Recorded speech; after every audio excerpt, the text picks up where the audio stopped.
Jadi buat di Selangor pun ramai, buat di wilayah pun ramai juga. Bagus orang belah-belah ni. Alhamdulillah. Di Terengganu tak boleh. Masjid besar tapi orang 6 orang kuliah maghrib. Itu yang kita sedih. Jadi tahniah lah kepada pihak Jawi dan Jais. Nampak? Ya? Yang hidup masjidnya. Nampak? Hidup masjid. Boleh jalan melawat di Terengganu. Kita boleh tunjuk masjid dekat dengan rumah kita. Tiang ni kecil ni masjid ni. Tiang dia 18 batang. Besar pada tiang ni lagi. Orang yang dengar kuliah maghrib 12 orang. Banyak tiang pada orang. Ini masalah. Nampak? Ni kita balik di kampung sedih tengok kampung kita sendiri. Mari tempat orang seronok tengok. Seronok tengok sana lah. Orang penuh dalam masjid. Itu suka macam-macam peseng. Mak Raw ada, mak metal ada, mak blue ada belaka. Mari masjid. Terengganu ada kena setengah-setengah, tak ada orang, 2 gitu. 3 orang dengar kuliah. Ustaz mari daripada Kemamang ajar Kuala Terengganu. 3 orang, 4 orang dengar kuliah. Ada satu masjid itu lebih kurang 10 orang, 15 orang. Tapi live, masuk radio. Nampak? Tapi orang tua-tua ada orang cetong. Kuala Lumpur wilayah terhebat sekarang ini kehadiran. Jadi kita ucapkan tahniah. Suka tengok. Suka tengok. Pahang pun sekarang ni mendadak jadi satu fenomena. 3 hari lepas belah-belah ribu orang memenuhi masjid Cenderawasih. 3 kali sembahyang isyak tak habis lagi. Nampak? Mak motor mari macam kita ingat ke semut baja hitam. Faham tak? Dengan topi tutup muka, dengan geluh, dengan keduk dah buat baju motor kan. Dalam ada pakai gak tu. Jalan gitu. Kata dua ni buat pula. Lah nak bagi dengar kuliah.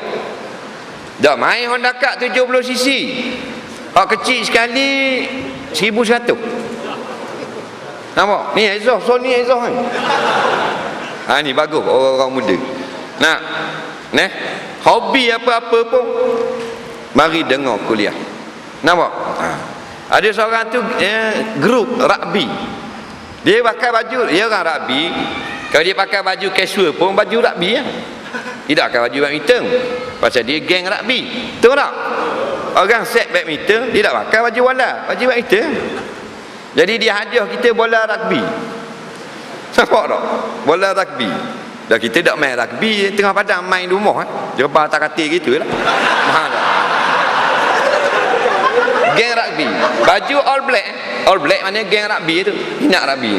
Body besar lah, jangan body kuruh. Kalau pakai baju rugby tapi kuruh kering macam nyakit TB tu tak main rugby. Tu baju abang dia. Dia main rugby ni dia pakai baju besar dan body dia masa macam body saya ni, masa. Nampak? Jadi macam-macam jenis hobi tapi matlamat dia sama. Nak belajar agama supaya tahu hukum hakam, maka elok perjalanannya menuju ke akhirat. Itu saja.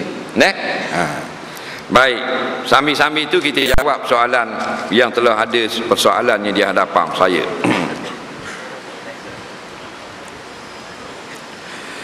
Saya pakai jururawat lelaki.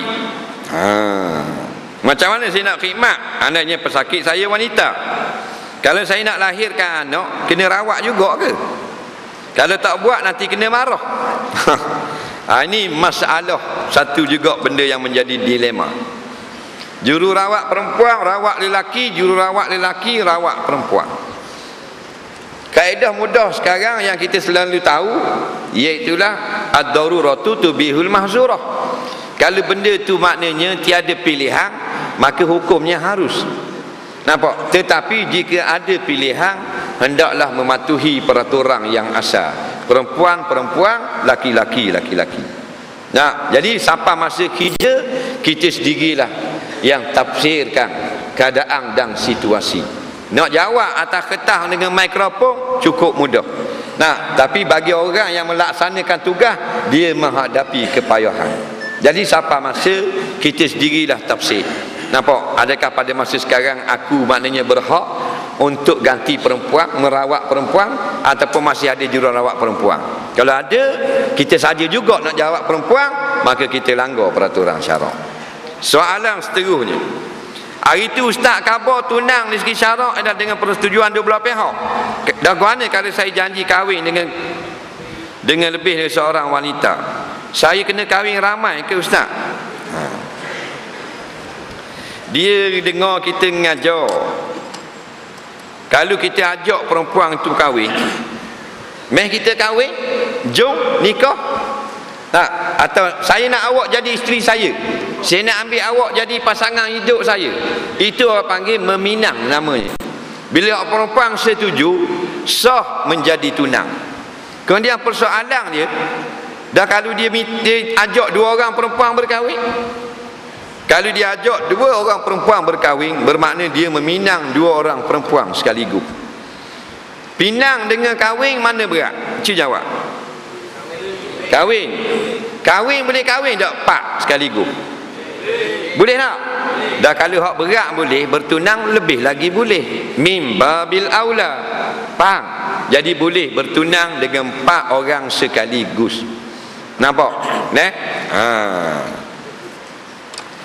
Soalan seterusnya, halal tak gaji pemandu teksi dia ambil penumpang wanita tak tutup aurat yang keterlaluan sangat, dan dia itu pergi kelab malam. Baik, dia ni bawa teksi, driver teksi, jadi orang puan penumpang tak tutup aurat dan pergi kelab malam. Ada dua situ. Yang pertama tak tutup aurat, yang kedua pergi kelab malam. Kita ambil yang pertama dulu, tak tutup aurat. Berdosa tak driver teksi penumpang tak tutup aurat? Jawabnya ya, berdosa kalau perempuan tu bini dia. Faham tak ya? Pasal apa bini mu biar tak tutup aurat? Tapi kalau bukan anak bini dia, berdosa tak driver teksi? Tidak berdosa. Faham?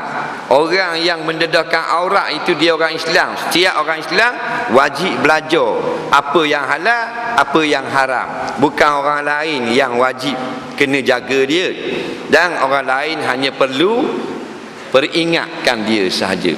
Yang haramnya driver teksi yang pilih hak tak tutup aurat untuk jadi penumpang kerana dia nak tengok.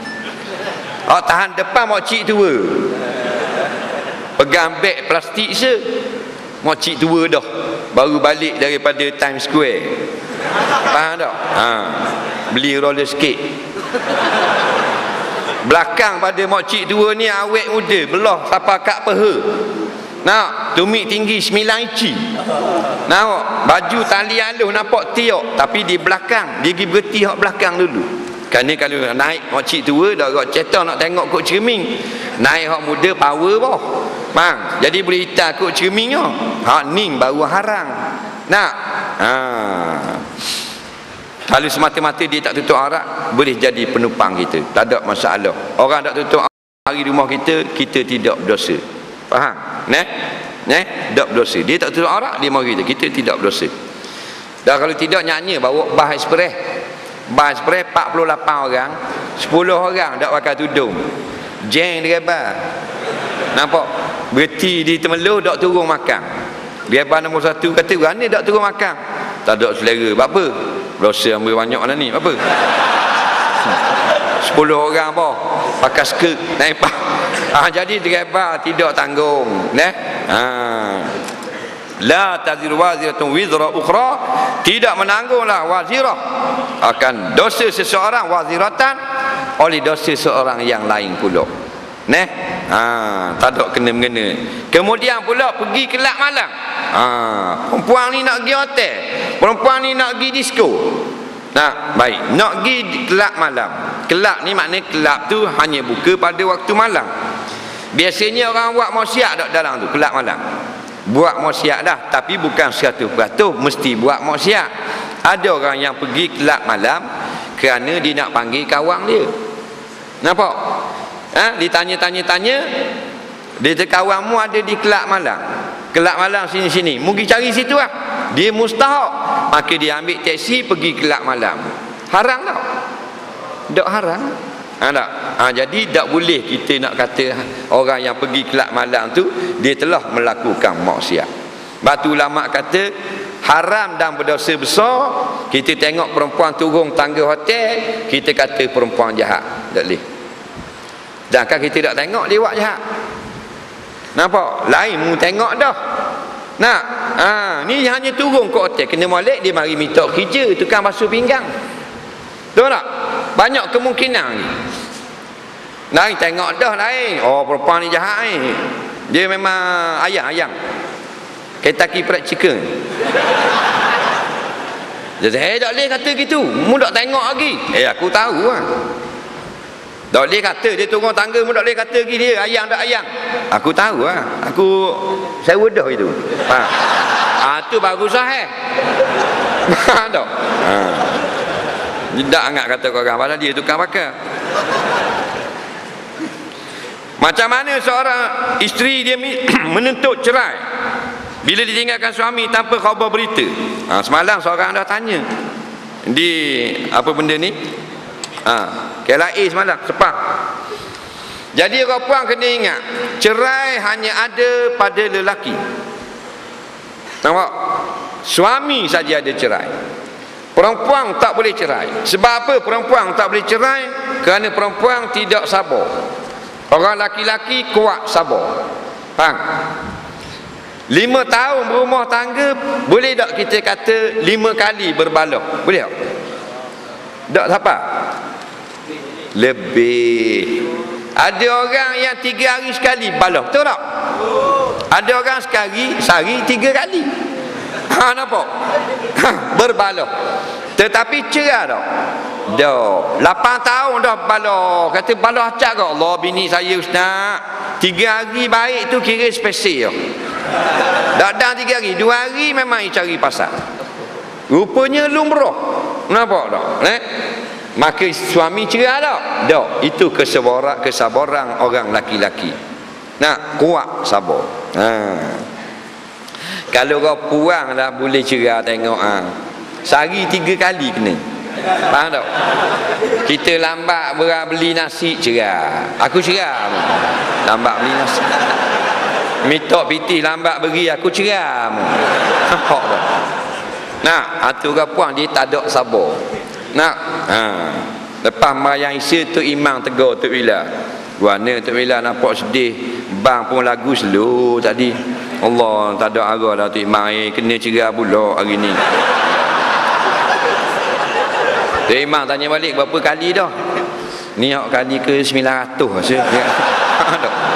Tu orang puan dia tak ada sabar. Jadi Allah tak beri kepada orang puan, dia beri pada orang lelaki. Nampak? Melainkan dalam kitab-kitab talak itu diberi oleh suami kepada perempuan, baru dia ada. Suami dia kata, aku beri kepadamu izin mentolak aku. Faham? Maka kalau dia kata gitu, isteri pun jawab, aku talak kamu, maka jatuh satu talak. Faham? Lain pada itu tak boleh. Maka bagi masalah perempuan nak cerai suami boleh, tetapi mesti daripada lelaki. Mana? Yang pertama suami dia sendiri. Abang ceraikanlah saya. Saya tak suka dah abang. Abang semayang dah, minum arak, berjudi. Tak, saya nak kahwin dengan orang lain pula. Saya tak suka. Maka kalau suami dia cerai. Suami tak mau cerai, dia boleh jadi minta cerai juga daripada lelaki. Mana? Qadi. Betul tak? Report pada qadi, qadi akan siasat, puas hati, qadi akan jatuhkan talak dengan cara fasakh nikah. Faham? Jadi jangan susah hati. Perempuan-perempuan yang ditinggalkan oleh suami tanpa khabar berita, dia zalimi oleh suami, tak beri nafkah, pergi pejabat qadi. Tak usah bimbang. Nampak? Kumbang bukan seekor. Jangan bimbang, kalau aku cerai dengan laki aku, kalau aku pasah mungkin tak ada dah orang nak aku. Jangan main buah tu. Nak, tiap-tiap yang jatuh mesti ada orang pungut. Kita tua dah berapa umur? 48 dah. 48 dah tua. Kalau getah toreh, ngecik lagi susu. Faham tak? Tu 48 dah. Kalau kita 60 tok lelaki jahat, 65 ada dak orang nak kita, kan kita cerai tak ada orang nak dah, kita 65 dah. 65 tak kata mak repik tak boleh dah. Tapi tengok Datuk Bilal siap kamu. Faham tak? Ayang tak patut itik sudu. Faham? Jangan bimbang. Yakin dengan Allah. Nak buat sesuatu, yakin dengan Allah. Suami jahat, lapor pejabat qadi, jabat qadi siasat puas hati, dia tanya balik, kami puas hati dah mana nak batal nikah? Nak, maka dipasahkan di mahkamah syariat. Faham? Masih ada wuduk. Merokok batal tak wuduk? Soalan ni payah nak jawab. Dia ada wuduk, lepas tu dia isap rokok, batal tak wuduk? Dengar molek. Merokok, dia tengok dia ada wuduk, dia isap rokok, batal wuduk kalau dia ketuk. Faham?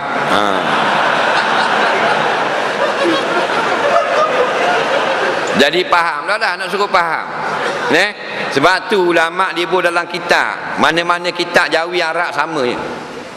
Yang membatalkan wudu dalam mazhab Syafi'i 4 perkara. Pertama, keluar suatu dari kemaluan depan, kemaluan belakang. Merokok ada kat situ? Tak ada. Yang kedua, pegang kemaluan. Kemaluan sendiri ke, kemaluan orang lain ke, kemaluan JKK komandan dia tu batal belaka wudu. Yang ketiga, hilang akal sebab tidur atau pitang atau pengsang. Yang keempat, pegang perempuan dalam mazhab Syafi'i. Dah ada tak isyak rokok? Tak ada. Tak ada.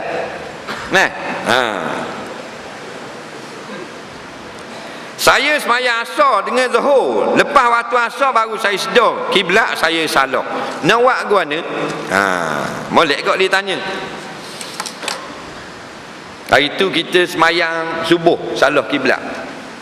Di mana? Di Ampang, Kampung Pandang Dalam.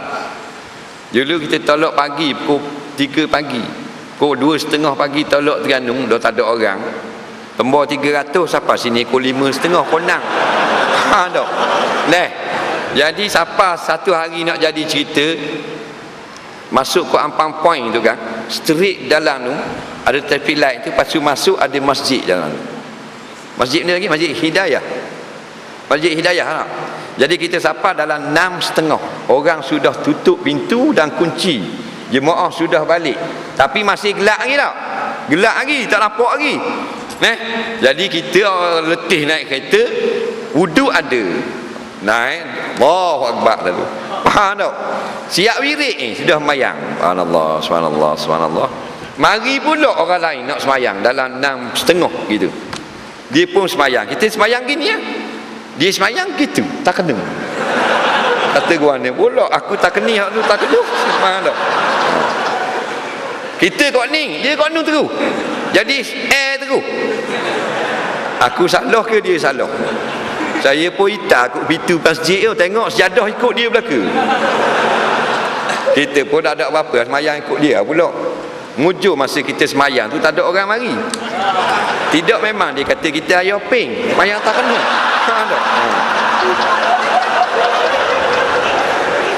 Dari jawabnya kena semayang semula lah. Kalau salah tu salah banyak, maknanya ni kiblat kita salah pagi ni atau gitu. Tapi kalau ni kiblat, lari sikit, dimaaf pada syarak. Jangan lari banyak, tak maaf pada syarak. Bang. Soalan seterusnya, dalam pasar-pasar ada gerai yang ada jual sayur Islam, dagang barang lain ada gerai jual khinzir. Wang kertas kena darah khinzir sampai ke peniaga atau pengguna Islam, apa hukumnya? Jika sahih darah tu darah khinzir, kena di tangan kita, wajib basuh 7 kali. Tapi kalau sekadar lalu kok penjual khinzir, lalu kok kita pula ada darah, belum tentu darah khinzir. Dia kena pasti. Fiqh ni pasti. Sebab tu dalam bab pasti ni, hanya dalam bab tauhid saja tidak boleh ragu. Mesti yakin 100%. Fiqh tak ada masalah. Macam kita semayang maghrib dah. Lepas semayang maghrib makan nasi. Lepas makan nasi orang bang Isya. Kita pun semayang Isya dulu lah. Bila nak takbir ada kedok lagi wuduk. Nampak? Mari ragu dah. Maka hukumnya menang ada. Walaupun boleh jadi kita ketuk dah. Sebab asal kita semayang maghrib ada wuduk. Ada tak? Kita yakin ada wudu. Sekarang sudah tidak yakin. Tapi mana bukti kita ketuk? Tak ada. Maka falyabni, hendaklah kamu duduk ala mastaiqana, apa yang telah diyakini. Faham tak? Jadi kita yakin telah ada wudu. Tak ada masalah dalam bab ni. Yang dalam bab tauhid tak boleh ragu. Dalam bab fiqh tak apa. Ada kedok, ada kedok, ada kedok. Ada lagi ya. Boleh, tak ada masalah. Pasal tak ada bukti. Lain kita ketuk dah. Berok ketuk. Nak cari kain. Lepas tu ragu. Ketuk ke benda ni? Ketuk ke benda? Tu bengong orang panggil. Apa cari terus luar.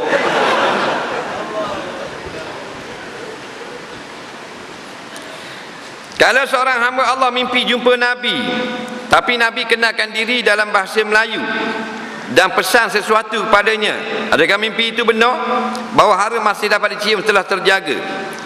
Dan adakah benar ustaz mimpi hamba Allah yang beruntung ini?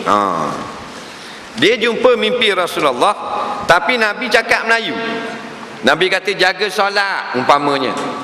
Solat tu Arab, jaga tu bahasa Melayu tu. Arab tak ada jaga. Faham? Kerana panggil jaga. Tidak panggil jaga. Jaga lain. Jaga mana? Bersiap cepat. Jaga. Aku nak lalu ni. Jaga. Tu lain. Kerana jaga tidur. Tu jaga tu. Faham? Jaga lain, jaga tepi. Mana tepi. Kan kena langgar kan. Jaga. Jadi Nabi kata jaga solat ataupun jangan tinggal solat. Tidak mustahil mimpi itu benar. Kerana tidak ada spek tertentu inilah mimpi Rasulullah atau tidak. Cuma Nabi beri pesanan syaitan tak boleh menyerupai Nabi. Maka kita tengok dalam rupa tu sama tak dengan dalam kitab-kitab hadis memperikan sifat Rasulullah. Rasulullah ni orang sedang, tak tinggi, tak rendah.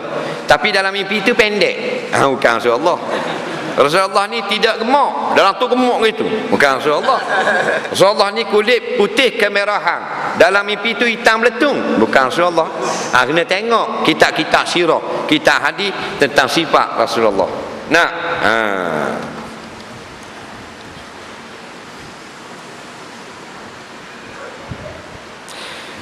Mak ayah saya terlibat dengan ajaran sesat yang dipatuakan oleh JAKIM sebagai sesat. Saya nasihat mak ayah saya, tapi mereka kecil hati. Jadi apakah yang mampu saya buat sekarang? Mendoakan hidayah untuk mereka dengan molek. Masalah kecil hati ni belum tentu orang yang lain bersalah. Ada kalanya kita kecilkan hati orang, kita berdosa. Contoh kita hina dia, kecil hati dia pun menangis, berdosa kita. Tapi kalau kita nasihat dia kecil hati, dia menangis, salah tak kita? Tak salah. Mak ayah tak semayang, kita kata semayang lah mak tua dah, kalau mati esok-esok kita tak tahu dah. Mak pun sedih, kita duk kata dia tak semayang, menangis, anak deraka lah, ta'ala, air susu lah, macam-macam. Maka anak tidak bersalah. Kerana kita melaksanakan perintah syarak, iaitu wazakir wa inna zikra tanfa'ul mu'minin. Agama suruh nasihat, termasuk mak ayah kita. Sebenarnya para nabi nasihat suami, anak, isteri dan anak dan ibu bapa masing-masing. Jadi jangan bila kita marah, kita tegur mak ayah kita, dia marah ke kita, kita salah. Tak. Jarak kita tegur benda yang betul.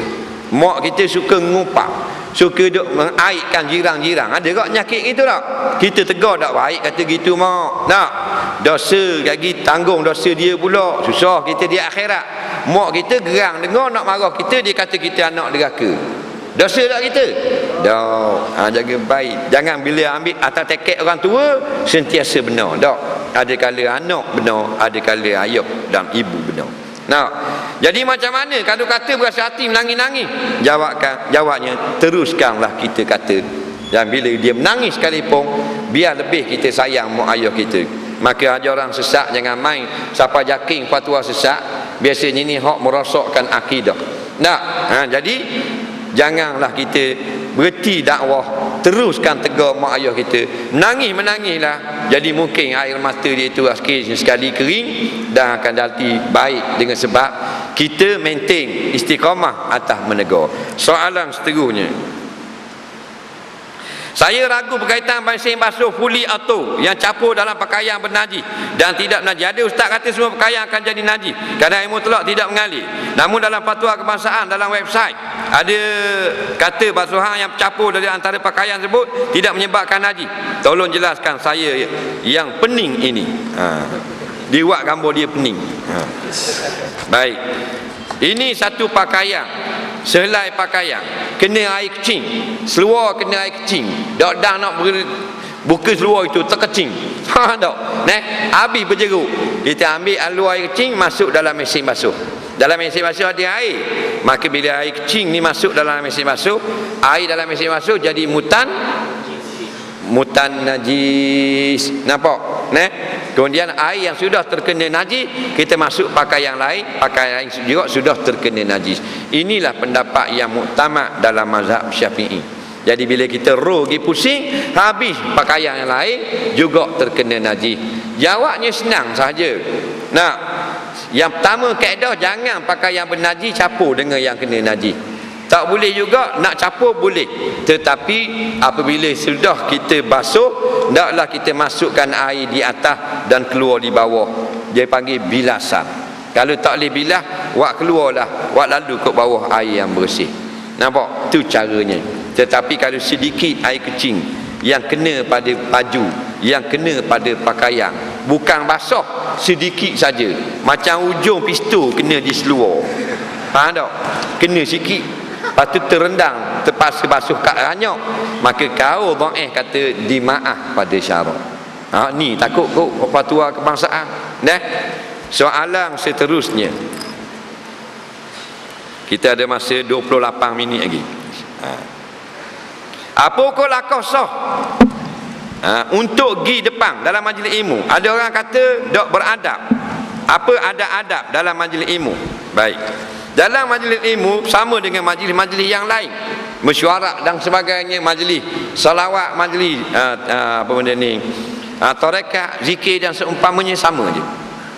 Iaitu kalau ada kekosongan, kita boleh pergi dengan pada kekosongan tersebut dengan syarat kiyah dengan hak Nabi kata, jangan lakoh atas kepala orang. Lakoh kepala dalam hadis ni bukan lakoh ku atas kepala. Jarang orang lakoh ku atas kepala orang. Melainkan orang Mesir. Orang Mesir dia lakoh ku atas kepala. Kepala sungguh. Faham? Bagi dia akhlak lembut lah tu kalau lakoh ku atas kepala. Kita tak ada. Ni bau orang, ni bau orang sebelah. Jangan lakoh kaki ku atas bau. Tetapi berilah selok gitu. Olor tangan, sentuh bau dia, minta lalu. Dia pun bagi lalu. Tu tak apa. Ni orang dak lari lagi bau, dia nak lakoh gitu. Inilah maksud Nabi langkah kepala. Nampak? Jadi ada kosong depan tak ada masalah. Sedangkan dalam semayang lagi kita boleh pergi lagi. Sah semayang kita boleh belah.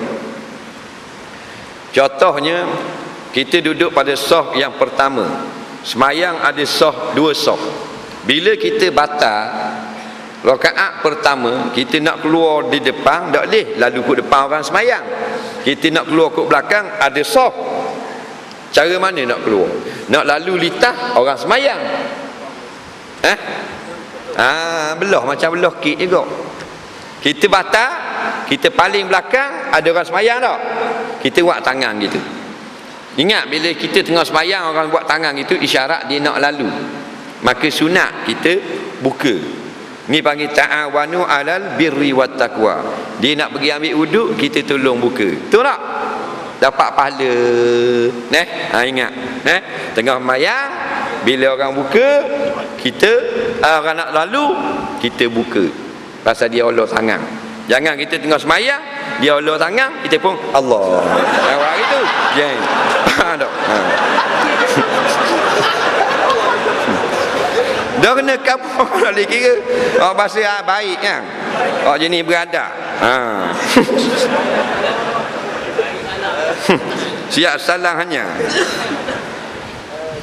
Orang tu dia baca Fatihah kuat sikit sebab dia tuli, hampir-hampir pekak. Boleh tak? Boleh. Dan dia tuli, dia baca kuat sikit. Tapi jangan kuat sangat sampai mengalahkan tu imam. Nak? Dah kamu tuli, baca sekadar. Kalau mudak tuli dengar tak? Tak tuli dengar. Baca sekadar tu sudah. Jangan lawang penyakit tuli ni. Kerana mengganggu tu imam. Bila jadi kuat pada imam, kadang-kadang orang ingat imam. Nampak? Sebab tu kita makmum, kalau boleh jangan kuat. Nak berbahaya. Nak tu imam tengah sujud, dia baru mari. Orang tengah sujud, dia baru mari. Tatuk takbir slow. Allahu Akbar. Nah, ni dah Allahu Akbar. Orang ingat imam apa kat Allah. Sujud pula. Faham tak? Jadi ganggu lalu lintas. Mana kena pandai kau semayang ni.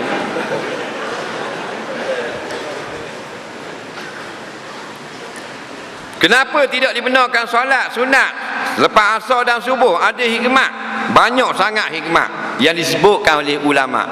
Hikmat yang paling betul Allah saja lebih mengetahui. Di antaranya satu, iaitu Allah nak kita rehat lepas sembahyang subuh dan lepas sembahyang asar. Lepas sembahyang subuh supaya kita bersiap-siap untuk mencari rezeki. Lepas sembahyang asar supaya kita rehat daripada pulang mencari rezeki. Maka tak payah semayang lah, berehat lah. Agama ni bukan nak suruh memberatkan kita. Itu satu hikmah disebut. Dan akan kita sebut lagi hikmah yang lain pada kali yang lain.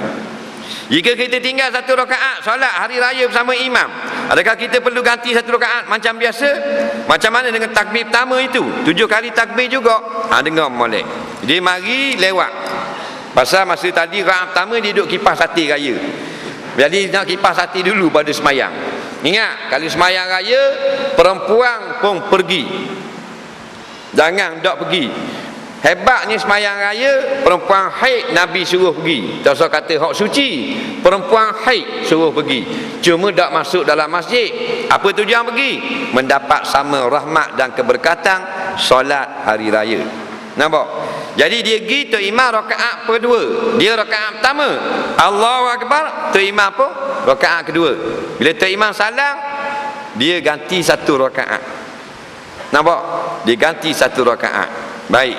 Dia tadi takbir berapa rakaat? Patutnya rakaat pertama takbir 7. Tetapi oleh kerana dia masuk tu imam rakaat kedua, dia takbir 5. Betul tak? Jadi pasut 7 jadi 5. Bila imam salam dia bangun. Bila dia bangun dia takbir 7 atau 5? Jawabnya dia sekarang rakaat ke berapa? 2. Okey, rakaat kedua takbir berapa? 5 sahaja. Nampak? Itulah cara dia. Ada orang dia pergi capur bahan 12 tu. Tu imam. Bukan sini lah. Bukan Terengganu. Patut rakaat pertama 7, dia tak ingat. Terus bismillah. Jadi ada hutang 7. Dia bawa 7 tu rakaat kedua. Capur rakaat kedua 5, 12 tu. Gitu. 12. Peluh tiup. Ini juga bid'ah. Pasal apa? Bila orang mari ngajar, imam keluar. Ngentuk bila? Pergi makan roti canai. Dia kira dia terror dah. Nak? Aku pandai dah. Dia pergi keluar. Ni banyak berlaku. Nak? Siapa guru pelawak, siapa ustaz nak ngajar, tu imam betul mic je. Nak? Betul mic apa molek, dia pergi keluar makan kedai luar. Nak? Tengok dekat anak Isya masuk mula. Akhirnya hukum tak tahu. Faham lagi? Tak kira mu imam ke mu apa, mu kena belajar benda yang mu tak tahu. Faham? Adakah hukum seorang wanita muda beruruk dengan tukang uruk lelaki dan sudah beramar? Begitu juga hal seorang laki-laki uruk, tukang uruk dengan tukang uruk wanita tua dengan tujuan perubatan. Orang puan muda anak dara nguruk dengan orang lelaki tua. Tukang uruk lelaki 50, anak dara 15. Boleh ke tak? Tengok bab mandi mayat. Mandi mayat ni pegang tak mayat? Pegang mayat tak? Maka tukang mandi mayat lelaki mandikan mayat lelaki. Tukang mandi perempuan mandikan mayat perempuan. Tak boleh lain jantina melainkan mahram. Nampak? Jadi kalau tukang urut lelaki walaupun tua sekalipun umur 60, tapi depan dia urut dia jamah tu anak dara, ada mari kan? Ada tak? Nak tanya umur 60. Ada? Tak ada seorang 60. Tak kira 60 pun perempuan depan. Sebab tu tak boleh. Tetap tak boleh. Orang lelaki tua ayah haji dah tukang urut muda puan. Nak? Umur berapa ayah haji? 59. Mari dua mana ni? Mari Bukit Bintang. Faham dia? Spa. Puan konyoh punggung ayah haji. Boleh tak? Tak boleh. Dah kata darurah. Darurah benda bukan urut tetapi membetulkan kerosakan. Mana kaki patuh. Nak langgar, awet kena langgar. Pong, melambung motosikal sakut atas wayar api. Patuh peha awet, keluar tulang. Kita nak cari tok model puang tak kenal, yang kenal lelaki saja. Nak dalam keadaan darah keluar gitu cepat-cepat kita buat pergi kat lelaki, situ tidak haram. Faham? Kerana masa tu telah tengah kepik itu takkan kita nak pergi cari. Nak orang kata ada tok model masuk tapi lelaki, tak mau lelaki nak puang. Allah, kawan ni tengah tepik tulang ni. Tu darurah, faham? Famani'u turra, Allah kata.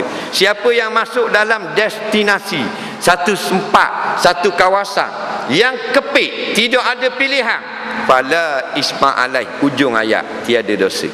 Nak, tapi urut dia, urut lengah, tak boleh. Urut lengah bukan darurat. Darurat ni aksiden, patah peha. Nak, kritikal, tu baru darurat. Nak, ni ngurut dengan pergi masak di hotel 5 bintang. Nak, kata boleh ke ya haji? Boleh, darurah. Dah apa patah peha? Dak lengah sendi. Sedap gamak lengah sendi cari orang puang ngurut.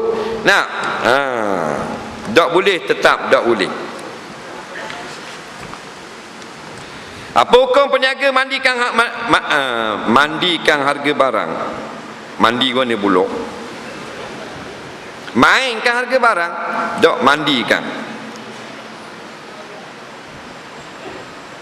Tak erti kita. Saya seorang juru kamera perkahwinan. Apakah hukum saya ambil gambar pengantin dalam keadaan berposing dan tak tutup aurat dengan sempurna? Adakah saya juga berdosa? Bagaimana hukum pendapatan yang saya terima? Janggut ustaz pakai shampoo apa? Ada ke? Baik. Pengantin laki bini dah kahwin, posing, nak ambil gambar buat kenangan, tidak haram. Baik. Lepas tu tak tutup aurat. Kita nak pergi ambil gambar. Kita ni bukan ayah perempuan. Kalau kita ayah dia boleh kita tukar ambil gambar. Sebab tukar ambil gambar mesti nak tengok. Betul tak? Jadi bila tengok tu haram. Jadi kalau bukan mahram, yang pengantin tak tutup aurat, boleh juga orang laki-laki lain ambil gambar. Dengan syarat dia kejam mata. Sebab haram bukan kamera, haram bukan memori card, haram bukan dengan sebab lens, haram dengan sebab aurat ada di depan kamu melihat. Jadi fotografer mari daripada pintu bilik kejam mata dah gitu. Kat mana? Tunduk kan? Boleh. Ketak.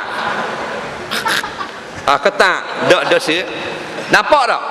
Dak nampak. Lepas tu bila tu memerlukan ambil buat balik tengok tak? Dak ambil buat balik masuk dalam PC tapi dak tengok. Faham tak? Gaba gitu lah. Tak apa lah. Ada tak berlaku gitu? Tak ada, kena tengok dulu pengantin buka aurat. Masa tengok tu dosa. Dosa besar ke dosa kecil? Dosa kecil situ. Kemudian kita publish pula aurat-aurat ini untuk orang lain pula. Di situlah sebabkan kita punya pendapatan tidak berkat. Jadi kalau kita fotografer tak perlu berhenti kerja bawa lori, teruskan jadi fotografer, tapi semuanya Islami. Faham? Nak ambil gambar dengan saya pakai tudung lah, pengantin pakai tudung. Sekurang-kurangnya kita boleh buat kerja agama. Betul tak? Dan kita tidak akan lapar kalau kita suruh pengantin pakai tudung. Pengantin kata, tak ambil lah kalau pakai tudung, aku ambil gambar dengan orang lain lah. Adakah kita akan lapar? Tidak, tak pernah keluar dalam mana-mana surat khabar seorang juru gambar ditemui mayatnya kebuluran kerana mula mengambil gambar pengantin pakai tudung. Faham? Ada tak? Tak ada. Tetap makan nasi juga. Faham tak? Tak usah bimbang. Wa may yattaqillah yaj'al lahu makhraja. Siapa yang tak ambil gambar pengantin tutup dedah aurat kerana dia takut kepada Allah, yaj'al lahu makhraja. Allah akan beri dia peluang yang lain yang lebih hebat. Wa yarzuq haitsu min la yahtasib. Allah beri dia rezeki yang dia tak sangka. Lah banyak pada dulu masa aku ambil hak pengantin kekeng soyok. Kemudian bagi pihak pengantin itu sendiri, ingatlah kita sepanjang masa biar Islamik. Galak-galak lah, seronok-seronok, tapi Islamik itu biar ada. Jangan pasal nak jadi raja sehari sampai buka kepala, buka tudung, buka tekak. Nak, sedangkan kita balik menuju Allah. Kita tak balik jumpa kawan-kawan. Allah jadi hakim lagi. Nah, jadi buat. Kita nak kahwin biar ada Islamik. Nah, dia gitu. Bukan Islam dia halang. Tak benar kahwin. Tak ada. Kahwin lah. Tak benar pakai lawa. Tak boleh. Tapi biar Islami. Fotografer Islami, pengantin pun Islami. Jadi contoh bagi adik-beradik kita hak lain. Soalan seterusnya, kita ada masa 14 minit lagi. Adakah wajib angkat tangan ketika takbiratul ihram? Tidak wajib, sunat. Allahu akbar, tangan ni sunat saja. Yang wajib mulut sebut Allahu akbar. Posisi tangan ketika solat adakah di para dada atau pusat dan dada ke boleh belaka? Boleh belaka, bawah pada pusat macam mazhab Hanafi, atas pada pusat macam mazhab Syafi'i, dan atas dan dada macam mazhab Hambali. Faham tak? Hak bawah tu tak ada. Bawah dia duduk bawah itu. Pegang angry bird. Tu ada tu. Ada mazhab. Nak beri salam masa tayat akhir, nak toleh dulu ke salam dulu? Dengar molek. Banyak kaifiat. Di antara yang terbaik, tandang berdepan dulu. Assalamualaikum warahmatullah. Assalamualaikum warahmatullah. Tu yang terbaik.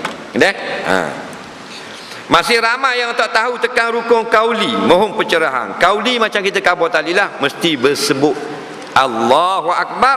Jangan gerak mulut saja, tidak sah. Ada orang buat gerak mulut. Tak sah. Itu bukan kauli. Nampak? Itu gerak bibir hanya untuk orang bisu saja. Kena bunyi. Saya kawan dengan seorang laki-laki 6 tahun dah. Dulu saya selalu pegang tangan. Sekarang saya tak pegang dah. Saya telah melakukan solat taubat, tapi hati selalu resah dan takut. Apakah taubat saya belum diterima lagi? Dia ni orang puang. Dia tanya malam ni. Muslimat tanya.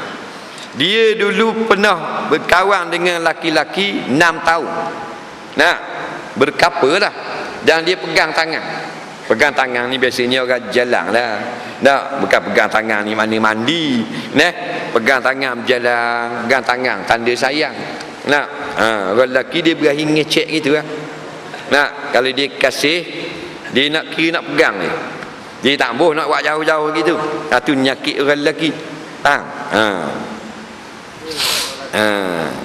Dia kata ke awet dia, ingat tu malam ni pukul 10 I pergi ambil you.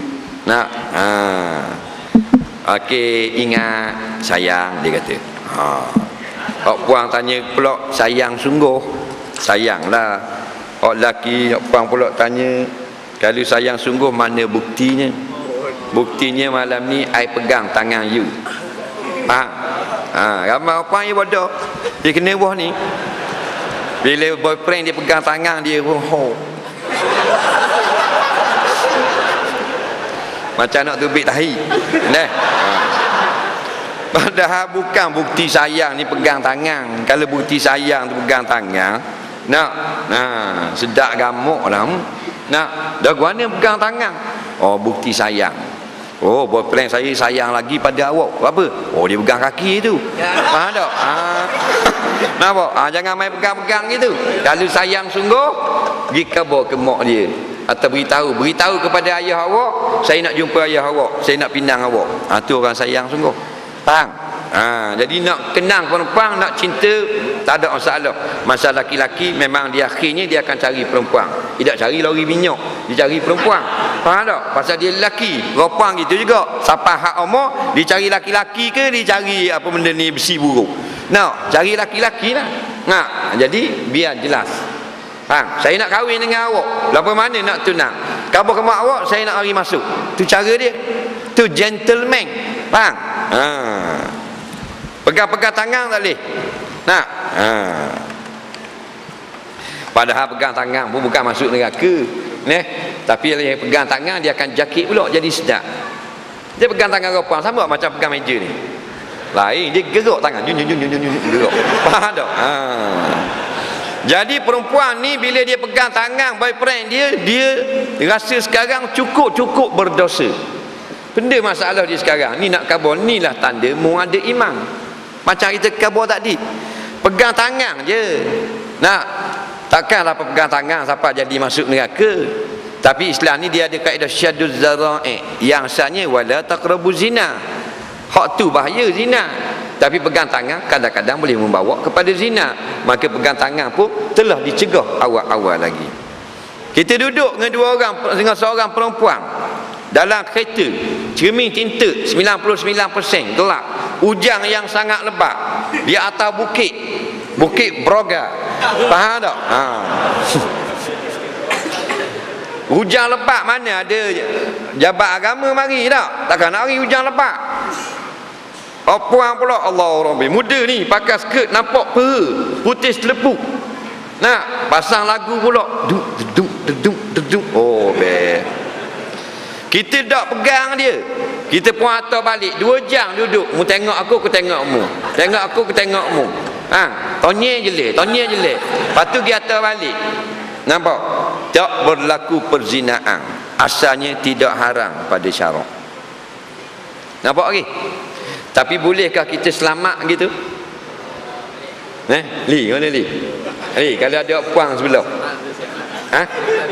Syaitan suruh buat benda, baca Yasin.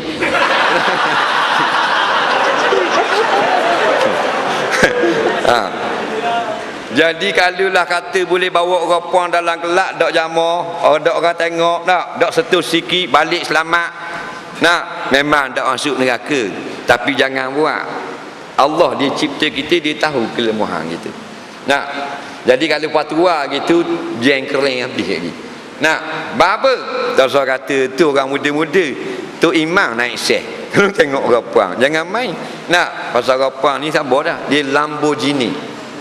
Lamborghini ni bumper lawa, ring lawa, hong tak usah cakap, hong. Tak? Spoiler lawa, kena belaka, semuanya seksi. Nampak? Terbakar dah, lawa agak. Faham tak? Tu Ferrari.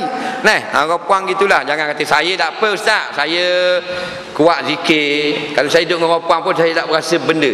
Mu memang putus dah, masuk dalam mesin kepuk. Kalau mu sungguh laki-laki yang ada kemaluan, jangan cakap gitu. Nampak? Bukan jarang-jarang orang yang dalam hadis disebut seorang laki-laki dia beribadat, orang puang pelacur, dia nak tengok, dia pergi joget depan laki-laki tengah semayang, tak gegih, tetap semayang. Faham tak? Habis rakaat, habis salam, dia buka baju. Allah, pelacur yang paling comel Bani Israel, mata hijau, kulit merah, Allah Rabbi, tumit kaca, punggung putih selepuk. Faham? Kita kalau tengah memayang, jerebah masa tayak awal lagi. Faham tak? Tapi Nabi nak tunjuk ni orang hebat. Dia ni dapat duduk bawah aras Allah di hari kiamat. Mari joget depan dia, tak jadi apa. Yang dia panas hati ingat pasal laki-laki ni Soho, nama dia Masyhur. Orang kata seorang wali hebat, ahli ibadat kuat. Tidak herau pada dunia. Dia nak pergi teh. Pergi depan buka baju, lalah joget lanjang depan dia. Assalamualaikum warahmatullahi, Assalamualaikum warahmatullahi. Tengok dia depan, subhanallah, subhanallah, subhanallah, subhanallah, subhanallah. Buang kain, subhanallah, subhanallah, subhanallah, subhanallah. Allahu akbar. Tengok kita, Allah tak usah kata buang kain, mari dari depan ni. Nah, pasalang dia pun dapat depan, baru pakai bikini. Masya Allah, Masya Allah, Masya Allah. Faham tak? Jeng habis gitu. Ada? Itulah. Tadi jangan tebing main dengan perempuan. Bukan perempuan tu jahat, nafsu kita jahat. Faham? Soalan yang terakhir pada malam ini,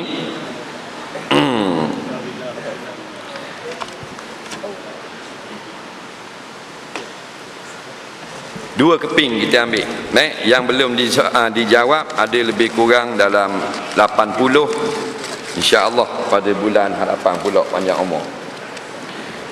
Saya nak tanya, lain kali jangan tulis saya nak tanya, terus tulis soalan. Sebab memang nak tanya dah pun. Apakah maksud mufaraqah dan situasi yang macam mana dibenarkan untuk mufaraqah?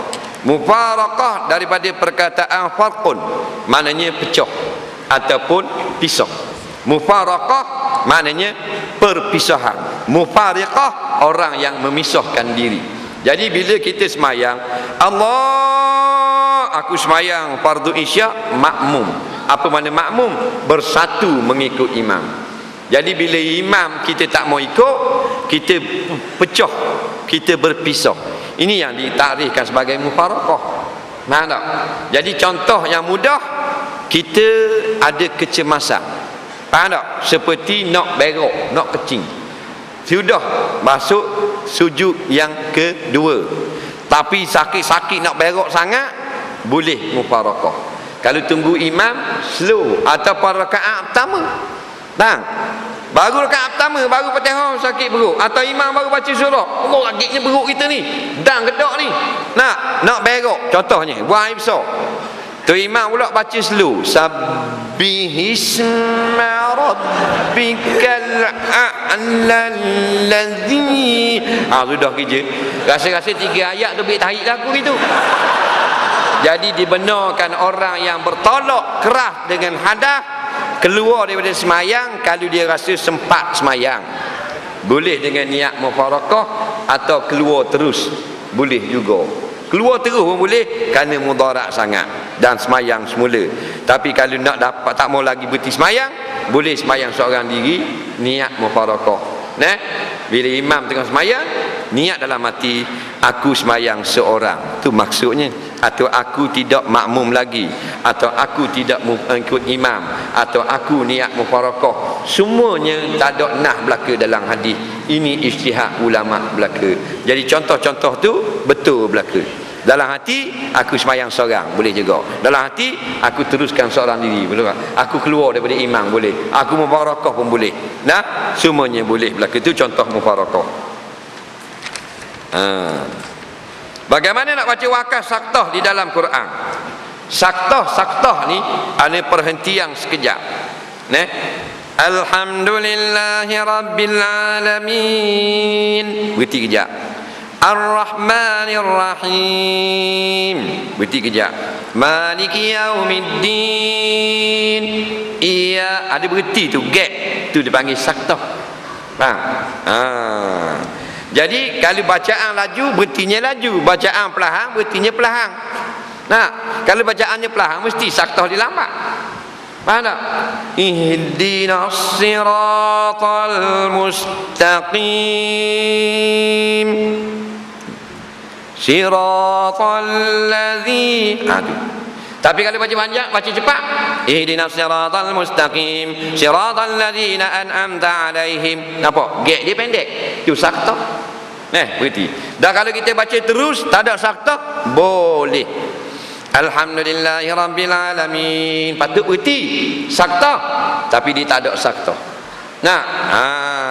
Alhamdulillahi rabbil alamin arrahmanir rahim maliki yaumiddin iyyaka na'budu wa iyyaka nasta'in ihdinas siratal mustaqim siratal ladzina an'amta 'alaihim ghairil maghdubi 'alaihim waladdallin. Harus faham tak? Dan mana baik yang afdal baca Rasulullah. Berhenti. Itu kalau saktah dengan makna saktah pada penhentian ayat. Tapi kalau saktah dengan maksud saktah antara satu surah dengan satu perbuatan yang lain, makna berhenti sekejap. Faham? Nah, iaitu ghairil maghdubi alaihim waladdallin. Berhenti dulu sekejap. Amin. Faham? Jangan sambung. Amin tu berhenti sekejap. Baru bismillahirrahmanirrahim tu sakta. Walam yakul lahu kufuwan ahad. Berhenti sekejap. Baru rokok. Allahu Akbar. Itu sakta dalam ilmu fiqh. Faham?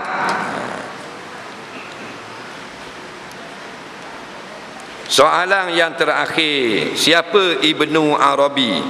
Hamba dengar Ibnu Arabi mengaku Tuhan dengan lafaz anal haq. Adakah lafaz itu bermaksud aku adalah Tuhan? Baik. Ini duduk baloh kadang-kadang masalah-masalah gini, kita kadang-kadang malah nak khabar pasal kita nak tupukan fardu ain. Nah, fardu ain, benda-benda hak mudah yang banyak berlaku. Tapi biarlah ada ditanya siapa Ibnu Arabi.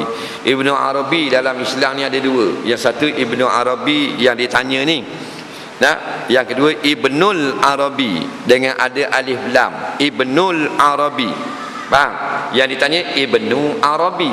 Ibnu Arabi ulama sufi. Ibnul Arabi ulama fiqh, tafsir dan hadis dalam mazhab Maliki yang berasal dari Andalus. Itu tak ada masalah Ibnul Arabi. Nah, yang ditanya Ibnu Arabi yang banyak ada dalam kitab-kitab tarekat.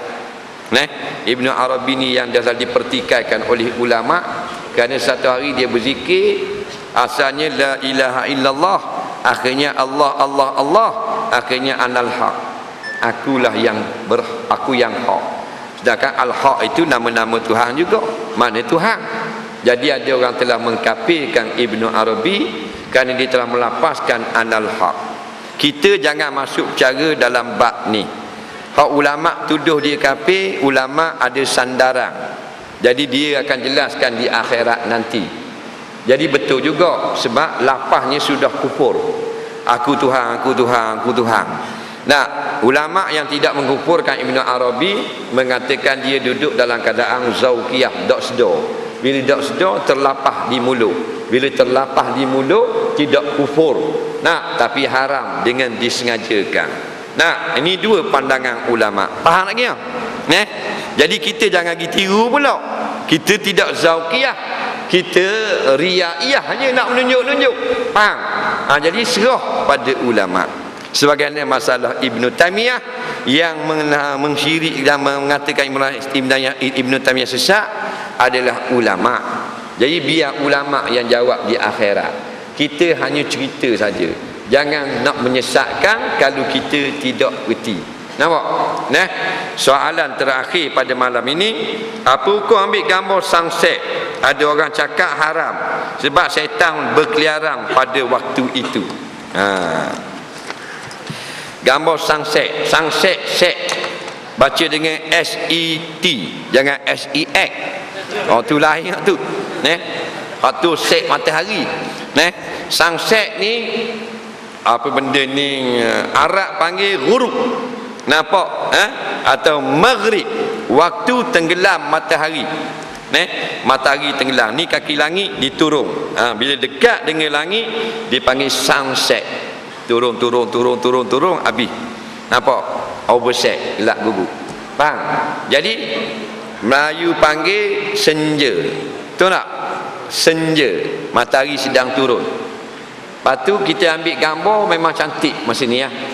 Banyak warna merah, warna oranye dan sebagainya. Nah, lepas tu ni ada orang kata pula haram ambil gambar sunset. Pasal pada masa itu ada syaitan berkeliaran. Kita jawab dua. Yang pertama salah, yang kedua betul. Yang mana salah? Ambil gambar waktu senja haram. Tak ada ulama lagi fatwa setakat ni. Faham tak? Yang mana betul, iaitu ketika matahari terbenam, inilah waktu syaitan berkeliaran. Ketika matahari terbenam, mereka ni suka sangat menyuruh manusia mengerjakan sembahyang pada waktu ini. Kerana inilah Nabi larang, jangan kamu beribadat seperti semayang ketika matahari sunset. Jangan semayang. Masa ni Majusi sedang menyembah matahari. Bila tiap-tiap kali orang kafir sembah selain Allah, setiap kalilah syaitan bergembira. Faham? Jadi pada masa itu jangan sembahyang. Dan kalau berzikir boleh, orang tanya lama. Subhanallah boleh. Baca Quran boleh. Dan yang tak boleh solat. Dia masuk dalam waktu tahrim. Nampak? Solat tak boleh. Kerana solat ni sedang menyembah Allah. Nabi tak suka sama dengan orang kafir menyembah ketika tengah masuk matahari. Jadi tak ada larangan pukul gambar. Yang dilarang ialah sembahyang sahaja. Jadi ini perkataan yang salah. Ini banyak sangat kita tengok dalam Facebook, dalam internet, benda yang tidak haram dicari-cari supaya jadi haram. Ni bercanggah dengan fitrah agama Islam. Nabi cukup marah kalau benda yang tidak ada dalil kita tanya juga. Nabi kata akhirnya menjadi haram. Nah, ni tak benda yang halal kita kona nak suruh jadi haram. Orang tu buat jemur baju bentuk salib lah, kena paku gini, nak paku gini tak pandai dicabut. Paku gini kuat sikit. Buat jemur kain, dia ambil gambar, kubur dalam Facebook, salib haram, tuan rumah tanggung dosa. Padahal ulama yang besar-besar kata kalau menyerupai salib tidak haram. Yang haram memang bentuk salib, kita buat tu bentuk salib baru haram. Faham tak? Kalau seolah-olah macam salib tidak haram. Faham lagi? Tapi kita over sangat, habis benda nak suruh jadi haram. Hak ni koi haram. Hak ni koi haram. Hak ni macam-macam habis. Ini satu fenomena baru yang pelik, yang patutnya kita tinggal benda gini. Terlalu peka lebih daripada ulama kita ni. Nah, akhirnya habis benda jadi haram dah. Nah, jadi kita balik pada basic dulu. Hak nas, hak qat'i, hak berat-berat yang ada sumber yang datang daripada dalil Quran dan hadis, hak tu kita exploit dulu. Nah, kita expose cukup-cukup pada khalayak ramai benda ni haram. Nampak? Sebab kadang-kadang baju yang pakai tudung seolah-olah macam rahib. Sebab apa jadi gitu? Sebab dia cari gambar-gambar rahib.